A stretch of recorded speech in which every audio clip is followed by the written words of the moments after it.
Let's take a look at Philippians 3:21. Who shall change our vile body, that it may be fashioned according to his glorious body, according to the working whereby he is able to subdue all things to himself. Now, there are many people who believe that the vile body refers to the physical body, but that is not what the apostle is saying. Actually, the word vile is translated from the word tapinosis. That word means humiliation, humility, or suffering. So it literally states, who shall change the body of the humiliation of us, that it might be fashioned like unto his glorious body. As we said, humiliation is a form of suffering, and the church was suffering at the time. This follows the pattern of Christ in Philippians chapter 2, 5 through 8, when the text talks about his coming into the world, being formed as a man, and then having become a man. The text says he humbled himself and became obedient unto death, even the death of the cross. So it's talking about humiliation as a part of suffering.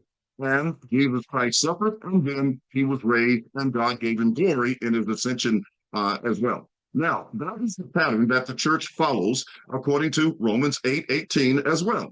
For the text says, for the sufferings, that's the eschatological sufferings of this present time, appointed time, are not worthy to be compared with the glory that is about to be revealed in us. So their state of suffering, those eschatological sufferings, were their state of humiliation, and they would receive glory once their enemies were destroyed. You have the same thing in 1 Peter chapter 1 and verse 5, when Peter says that he was an elder and a partaker of the sufferings of Christ and a witness of the glory that was about to be revealed. He had already said in 4:13 that the church was going through this fiery trial, but they would be partakers of the glory of Christ. So the text is all about the humiliation in suffering and shame, and not about bodies coming out of the ground. That's the glory referred to.